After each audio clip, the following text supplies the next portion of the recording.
Hey everyone, I hope you're all doing fantastic today. I'm your host, Coin Central. Yesterday, the big Fed meeting that affects both crypto markets, real estate markets, and stock markets has been out. And the big thing about this is what we're seeing right now is a compilation of the best snippets. Hopefully enjoy and smash that like button.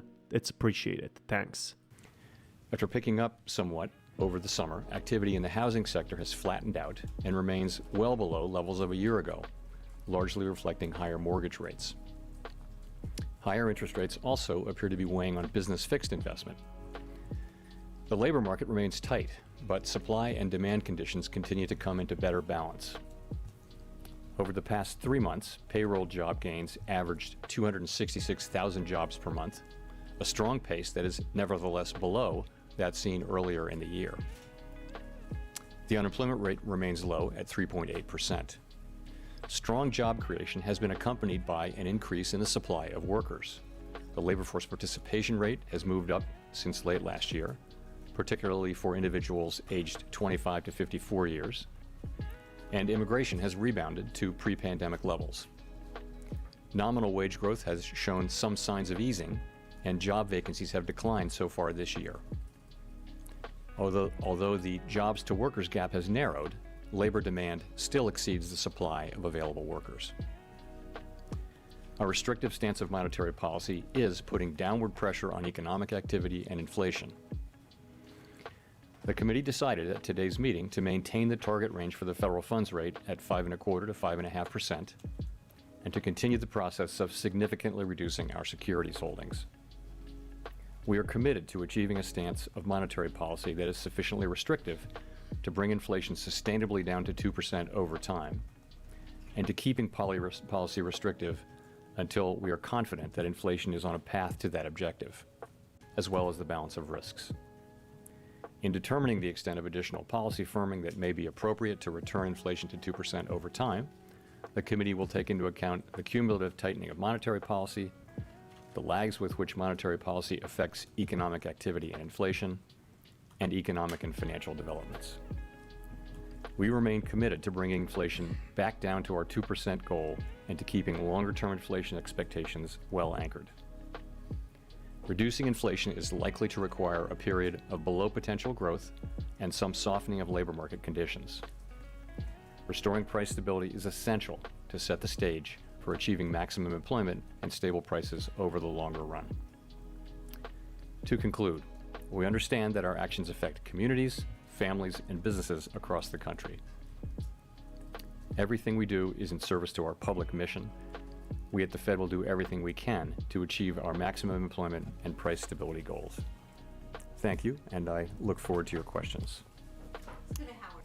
As for the committee, we are committed to achieving a stance of monetary policy that is sufficiently restrictive to bring inflation down to 2% over time, and we're not confident yet that we have achieved such a stance. So that is the broader context into which the strong economy and all the things I said, that's the context in which we're looking at this question of rates. So obviously we're monitoring, we're attentive to the increase in longer-term yields, and which have contributed to a tightening of broader financial conditions since the summer. As I mentioned, persistent changes in broader financial conditions can have implications for the path of monetary policy. In this case, the tighter financial conditions we're seeing from higher long-term rates, but also from other sources like the stronger dollar and lower equity prices, could matter for future rate decisions as long as two conditions are satisfied.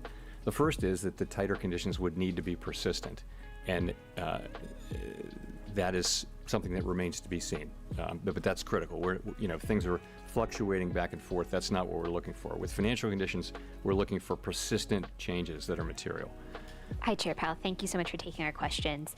I wonder, if you don't raise interest rates in December, would the presumption be that at that point that we should expect that rates are at their peak, or is there a possibility of restarting rate increases next year?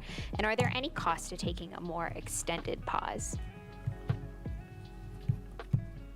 So let me start by saying we haven't made a decision about September. You're asking a hypothetical there, but we're going into this December meeting. We'll get, as you know, 2 more inflation readings, 2 more labor market readings, some data on economic activity.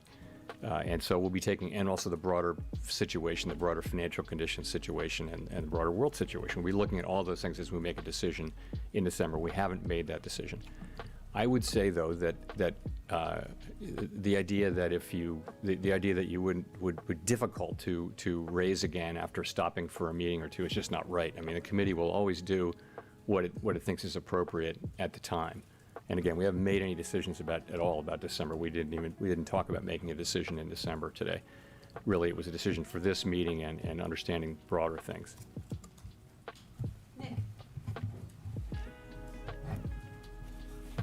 Nick Timmeros of the Wall Street Journal. Chair Powell, did the Fed staff put a recession back into the baseline forecast in the materials for today's meeting? And how much does this tightening in financial conditions substitute for rate hikes if the tightening is persistent? You had said it was worth maybe a quarter point when we had the bank failures in the spring.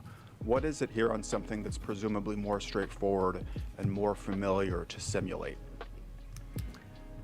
So I guess I don't want to answer your question about the recession, but the answer is no. I think I have to answer it since we did publicly say in the minutes. You'll know anyway in the minutes. The staff did not put a recession back in.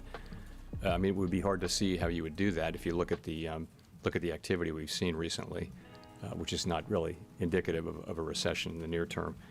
In terms of how to think about translation into rate hikes, I think it's just too early to be doing that. And the main reason is we just don't know how persistent this will be. You can see how volatile it is. Different kinds of news will affect the level of rates. And I think any kind of an estimate that was, precise would hang out there and have a great chance of looking wrong very quickly. So I think what we can say is that financial conditions have clearly tightened, and you can see that in the rates that consumers and households and businesses are paying now. And over time, that will have an effect. We just don't know how persistent it's going to be, and it's tough to try to translate that in a way that I'd be comfortable communicating into how many rate hikes that is. If I could follow up, I guess what makes you confident that tighter financial conditions will slow above trend growth when 500 basis points of rate hikes, QT, and a minor banking crisis have not thus far? Well, that's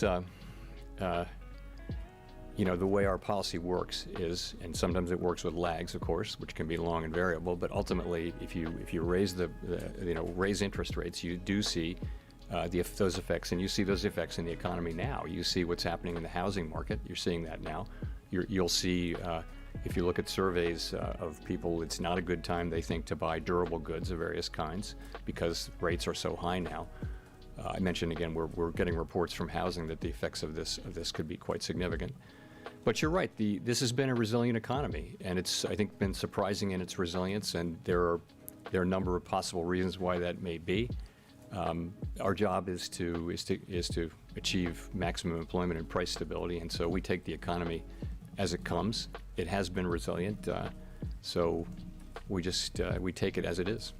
Metrics behind it. Really, we're going to be looking at the broader picture, and what's happening with our progress toward the 2% inflation goal. Is the labor market continuing to broadly cool off and achieve a better balance? We'll be looking at that.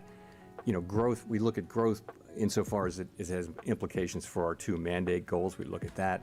And we look at broader financial conditions. So we'll be looking at all of those things as we reach a judgment, whether we need to further tighten policy. And if we do reach that judgment, then we will further tighten policy. Against that backdrop, if you've gotten any clarity on lags, if you have an economy that's been so resilient to high rate increases, does that suggest to you that there isn't necessarily this huge wave of tightening that's still coming through the pipeline and that it may have already come into effect? I continue to think it's very hard to say. So it's been 1 year at this meeting. 1 year ago, this was the fourth of our 75 basis points hikes. So that's a full year since then.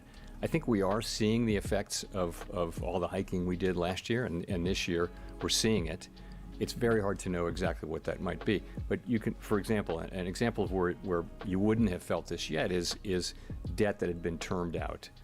But it's going to come due and have to get rolled over next year or the year after. So, and there are little things like that where the effects are just taking time to get into the economy. So I think we have to make monetary policy under great uncertainty about how long the lags are. I think trying to get a clear answer and say, I'm just going to assume this is really not a good way to do it. And this is one of the reasons why we have slowed the process down this year, was to give monetary policy time to get into the economy. And it takes time, we know that, and you can't rush it. So slowing down is giving us, I think, a better sense of how much more we need to do if we need to do more. We're asking ourselves whether we've achieved a stance of policy that is sufficiently restrictive to bring inflation down to 2% over time. That's the question we're asking. We're looking at the full range of economic data, including financial conditions and all of those things that we look at. And then we've come very far with this rate hiking cycle, very far. And you saw the spread at the September meeting of, it's a relatively small spread of people think 1 or 2 additional hikes. So you're close to the end of the cycle. That was an impression a belief as of September. It's not a promise or a plan of the future. And so we're going into these meetings one by one. We're looking at the data. As I mentioned, we're also, we're being careful. We're proceeding carefully because we can proceed carefully at this time. Monetary policy is restrictive. We see its effects, particularly in interest-sensitive spending and other channels. So that's how I think about it. Neil. Janelle Marte with Bloomberg. So, in addition to persistence, when you look at long-term Treasury yields, what else are you watching to evaluate how those tighter financial conditions are hitting the economy, and if it will lessen the need for further tightening? Also, do you think that those higher yields could affect banking stress? So what do we look at?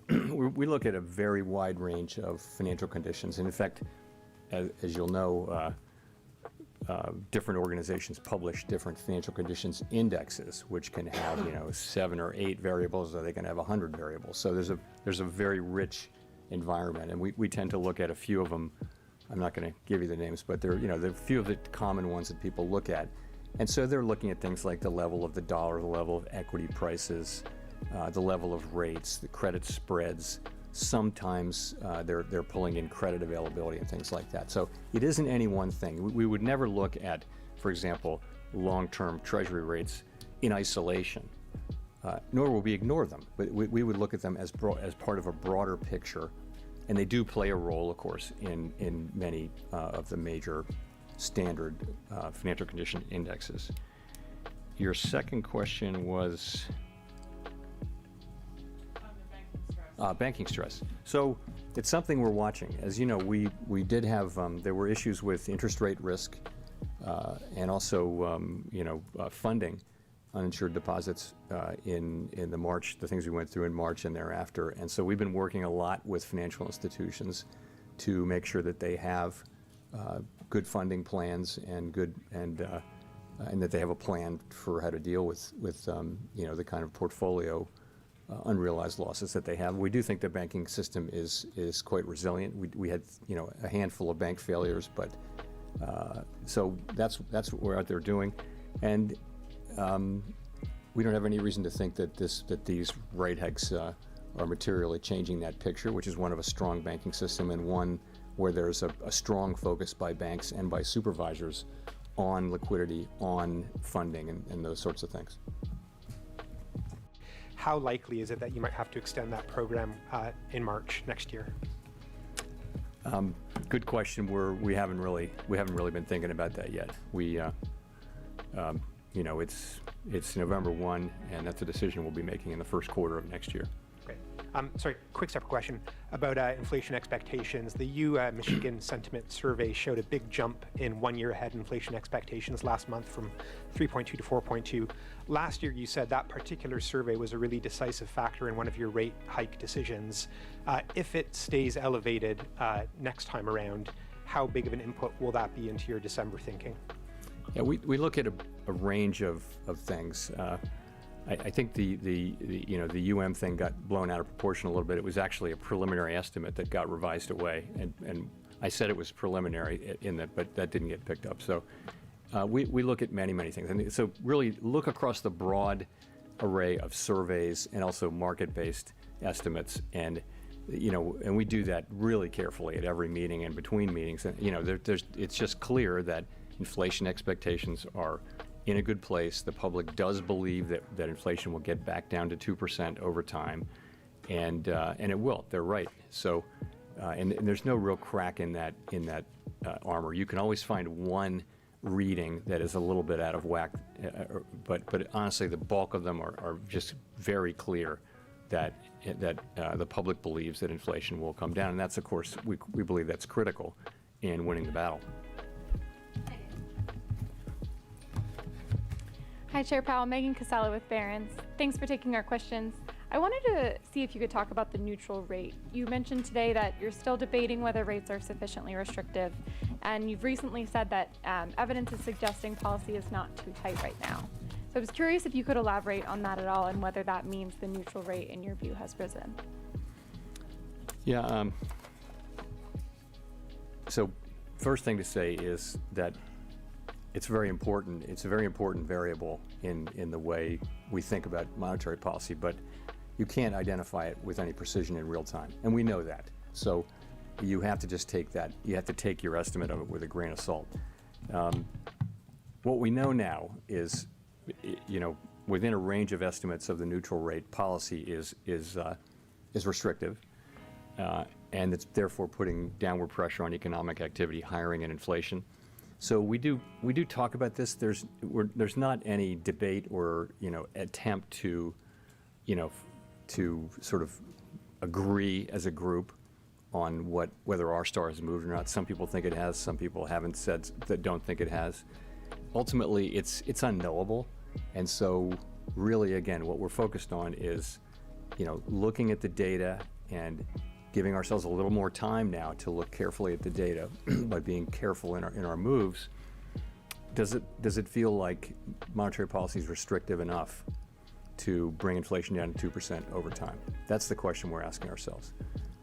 I think years from now, economists will be revising their estimates of R-star as it existed on November 1, 2023.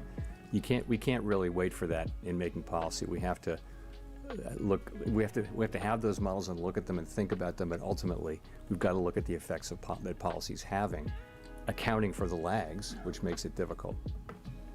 If I could follow up on a wages point earlier, you talked about the inflation outlook, but I'm curious if you have any concerns whether wage inflation at its current level could risk pushing up overall inflation or reacceleration. So if you look at the broad range of wages, they have wage increases have really come down significantly over the course of the last 18 months to a level where they're substantially closer to that level that would be consistent with 2% inflation over time, making standard assumptions about productivity over time. So it's much closer than it was. And that's true of the ECI, which is the one that we got this week. It's true of average hourly earnings and compensation per hour too. So, and all of them are kind of saying that, which is great. And you have to look at a group of them because any one of them can be idiosyncratic in any given reading. So that's what you see. And so what you saw with the ECI reading was, if you look back comes out 4 times a year. If you look back a couple of quarters, you'll see it was much higher, and then it came down substantially in June. And then the September reading was more or less at the same level as the June reading. So in a way, it's just validating that decline. And it was very close to our expectations internally too. So I think we feel good about that. Also, I would say it isn't, in my thinking, it's not the case that wages have been the principal driver of inflation so far. Although I do think it's fair to say that as we go forward, as monetary policy becomes more important relative to the supply side issues I talked about and the unwinding of the pandemic effects, it may be that the labor market becomes more important over time too. More growth, more spending, and that kind of thing. And it's been good. And the thing is, we've been achieving progress on inflation in the middle of this. So it's been a dynamic. The question is, how long can that continue? And I just think the existence of this second set of factors at this time, which is the unwinding of the pandemic effects, that's what makes this cycle unique, I think. And we're still learning. Took longer for that process to begin than we thought, and we're still learning about how it plays out. That's all we can do. Senator Daniel, the last question. Thank you, Chair Powell. Daniel Avis from Agence France Presse. Just a quick question following up on an earlier one. With regards to the Israel-Hamas conflict, the Fed's financial stability report said the Israel-Hamas conflict and the conflict in Ukraine pose important risks to global economic activity, including the possibility of sustained disruptions to regional trade in food, energy, and other commodities. You've had organizations like the World Bank warning of a possible surge in oil prices if the war spreads to other countries in the region. I'm just wondering how the Fed is monitoring these developments in the Middle East. You mentioned they are, and just what the potential economic impact could be if the conflict does spread to other countries in the region. Thank you. I wouldn't want to speculate too much, but I'll just say so. Really the question there is, does the war spread more widely, and does it start to do things like affect oil prices in particular, since this is the Middle East we're talking about? The price of oil has really not reacted very much so far to this.